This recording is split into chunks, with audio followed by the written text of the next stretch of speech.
ये देखिए ट्रम्प आया धुलने के लिए।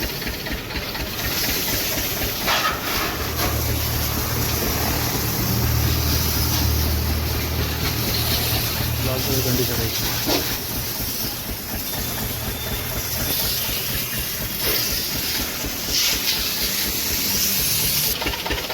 बहुत गंदी कंडीशन में है ये।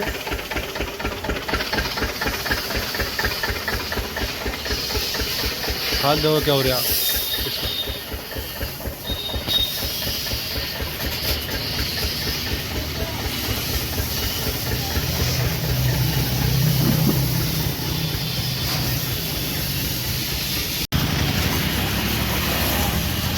अभी फर्स्ट हाफ लग रहा है इस पर, फिर शैम्पू के साथ लगेगा।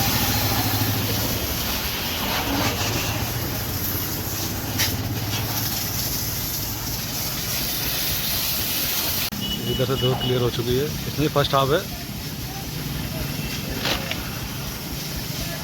अंदर बाहर तक धुलाई होगी इसकी। देखिए फर्स्ट हाफ हो रहा है सरफ के साथ, डीजल और सरफ।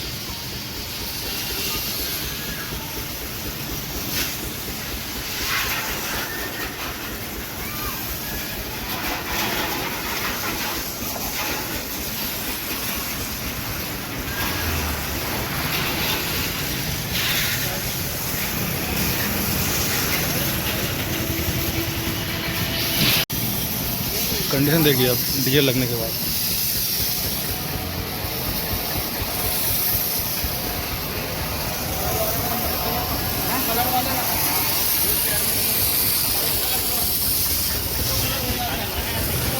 इसमें लगा नहीं है अभी, पीछे सरफ लग रहा।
सोफे पड़ लिया देखो।